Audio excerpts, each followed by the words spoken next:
Now let's talk about eclampsia.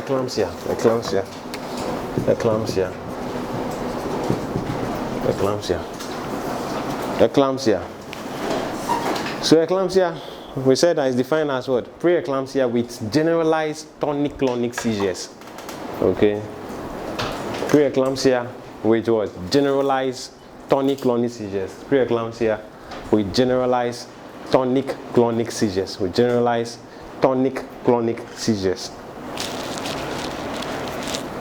You should know that typically, if you have a typical eclampsia, okay, it can extend up to what? So all that we said as what? Defined as what? Pre-eclampsia with generalized tonic-clonic seizures during pregnancy,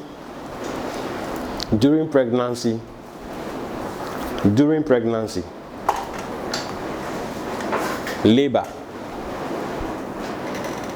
during pregnancy, labor, or puerperium.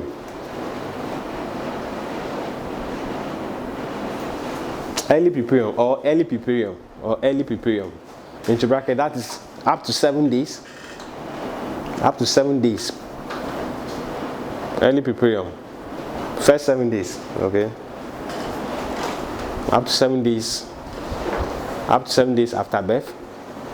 Up to 7 days after delivery, rather. Up to 7 days after delivery. Bracket close. And may extend up to 21 days. After delivery. That's what we call the atypical eclampsia. Are we getting that? The typical will extend up to what? 7 days after delivery. But the atypical will go beyond the 7 days all the way to what? 21 days. So if a patient has delivered and still having seizures, it's still eclampsia. Are we getting that? Are you following? Patient has delivered, still having seizures. BPs are high, it's still what? Eclampsia. The eclampsia can go all the way to 21 days. If it stops at within 7 days of birth, we'll say it's typical. If it goes beyond 7 days up to 21 days, then we'll say that is what? Atypical. Is that clear? Is that clear to you? Let's talk about the management. We've already given the features, everything already, right? Yes.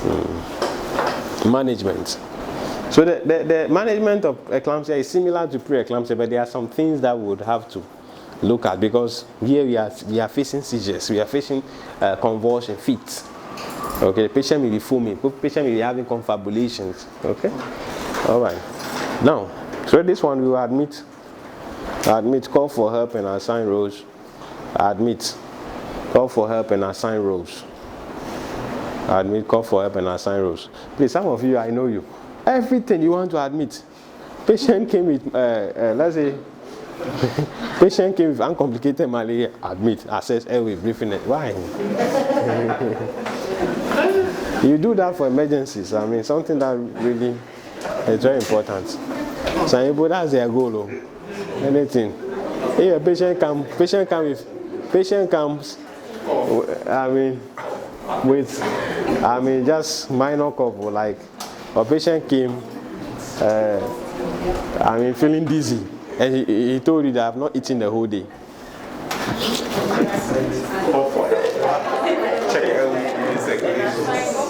All right, let's move on. So yes, in this case, it's an emergency. It's a severe emergency. You admit, call for help and assign roles. Assess airway, breathing and circulation, and correct deficit. Assess airway, breathing and circulation, and correct deficit. The next one, secure airway with an oropharyngeal airway. We know what an oropharyngeal airway is, because I saw you posting the last time when you were doing, febrile seizures.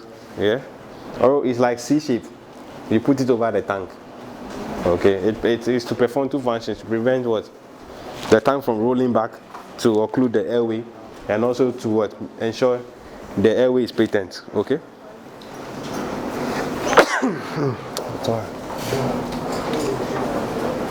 All right, let's move on.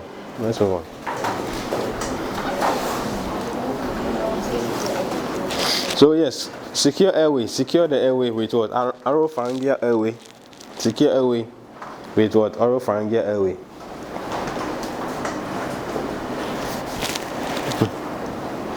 Secure airway with an oropharyngeal airway. Secure airway with an oropharyngeal airway. Okay. The next one, give intranasal 100% oxygen. Give intranasal 100% humidified oxygen. Give intranasal 100% humidified oxygen. Give intranasal 100% humidified oxygen. Okay. The next one, secure IV access with 2 large bore cannulae. Secure IV access with 2 large bore cannulae. Take blood samples.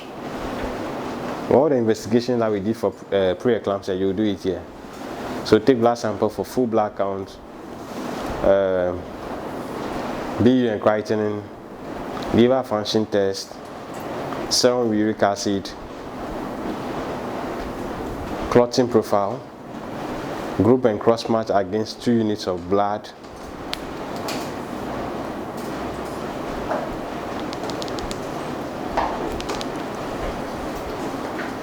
midstream sample of urine for routine examination and culture and sensitivity.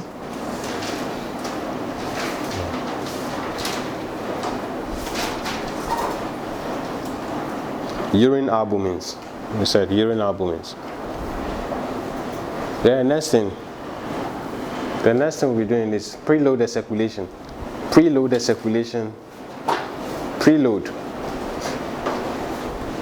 Preload the circulation with 500 ml of IV Ringer's lactate. Preload the circulation with 500 ml of IV Ringer's lactate. Preload the circulation with 500 ml of IV Ringer's lactate. IV Ringer's lactate.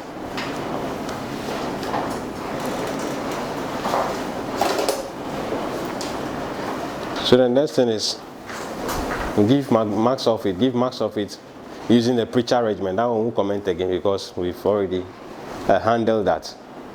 Give max of it using the preacher regimen. Is that? Actually what? Yes. Why we do that? Because if you give max of it, do you know max of it? Magnesium and calcium, they are antagonistic. So if you give max magnesium will go and displace calcium. Okay, we'll go and replace calcium. And if you replace calcium, it means that actin myosin interaction will be what? Reduced, because you need that for contraction to happen. Okay, so there's going to be what? More of relaxation in the blood vessels, which will cause the DPs to what? Decrease. So in order to prevent a further dip or causing hypotension in that scenario, you want to what? Improve the blood volume before you give the max of it, so that when the blood pressures are going to reduce, they will reduce to what? Normal levels. Just like when we're talking about the modified Albertis regimen, before we switch to sliding scale, you saw that we gave 5% dextrose to maintain the blood glucose at a certain level before we start giving the insulin. A similar. It's preferential to use Ringer's lactate, but normal saline can also be used, but Ringer's lactate, yes, is better. Okay. Okay. Now, so the next thing that we will say here, give magnesium sulfate using the preacher regimen. The next thing we will say here is that if seizures persist, if seizures persist less than 15 to 20 minutes, if seizures persist less than 15 to 20 minutes of the last dose of magnesium sulfate, seizures persist in less than 15 to 20 minutes of the last dose of magnesium sulfate, restrain the patient. Restrain. restrain the patient. Do you know why? Who knows why? It what? It's preventing.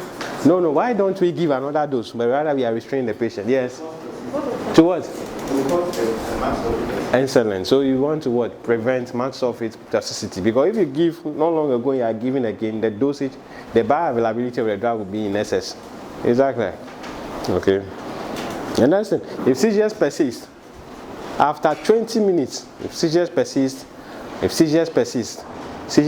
after 20 minutes, after 20 minutes of the last dose of magnesium sulfate,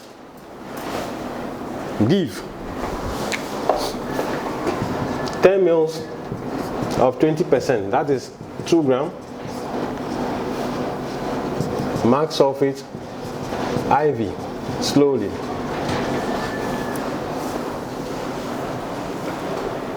If seizures persist after 20 minutes of the last dose of max sulfate, you give 10 mils of 20% max sulfate IV. That's intravenously, slowly. Are we getting that? Are we getting that? If seizures still persist after that, I mean, other anticonvulsants such as diazepam, phenobarbital, phenytoin can be added. Exactly. So if you do that and the seizures still persist, okay. Other anticonvulsants such as diazepam, phenobarbital, phenytoin can be what? Added in that case. Is that clear? Is that clear? Yeah. Okay, the next one is you give what? Antihypertensives. Give antihypertensive to reduce the blood pressure. Give antihypertensive. I mean, in this case, you can give IV or orally. Either IV or oral. If it's IV, we know hydralazine or labetalol. If it is oral, nifedipine. Okay.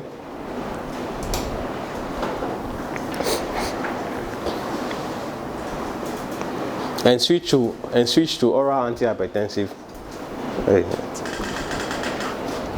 So here we are using IV. If I say switch to oral, it means that you are using IV. If the blood pressures are high like that, okay. So you give IV antihypertensives and switch to oral antihypertensive.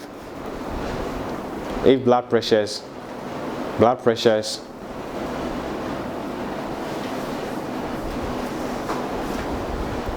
okay, drop to expected limits.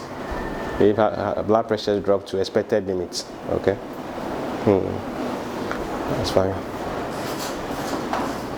Then next thing, we monitor vitals. You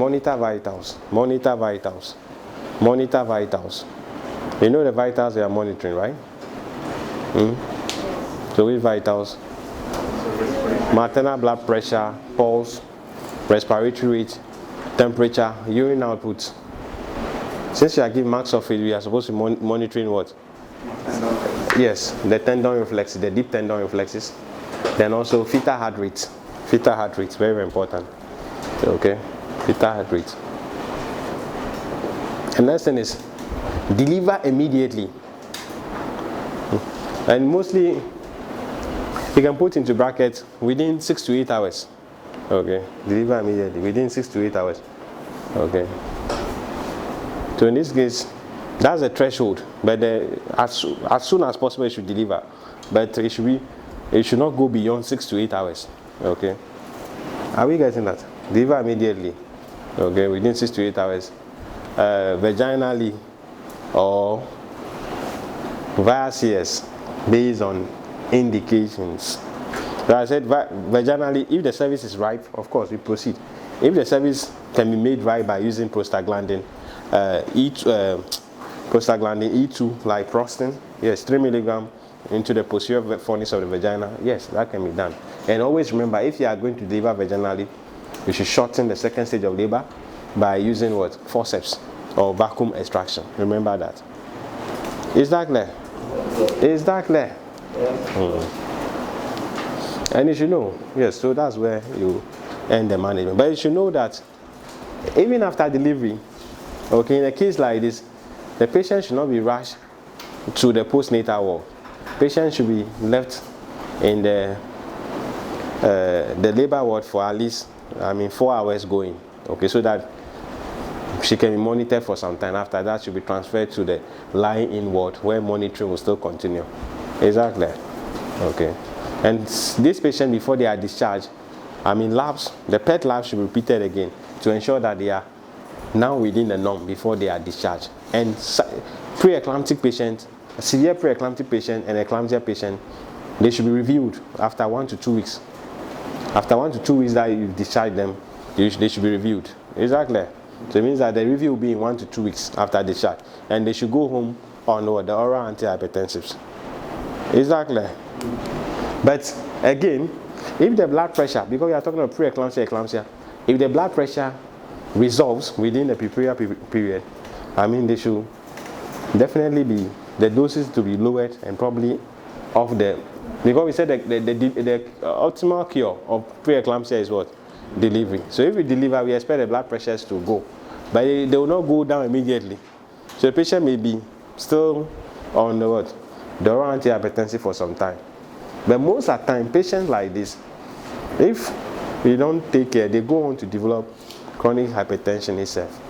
Are we getting that? And you should know that if the hypertension persists beyond the prepubertal period, you have to refer to what? The physician. Is that clear to you? Any question? If no question, let's. Thank you very much. Yes. How about the preeclampsia prophylaxis, where they give aspirin, low dose aspirin? Yes. Yes. The prophylaxis. Women who are predisposed, they are having risk factors for preeclampsia. During antenatal care, yes, they give them low dose aspirin. Do you know why? Because of the platelet activation and aggregation. Because when we're talking about pathophysiology, we made mention of that. So the aspirin, which is an antiplatelet, would ensure that platelets are not activated and also aggregated onto what? The site of endothelial injury. Okay. All right. Thank you very much. And we would come back later. Okay.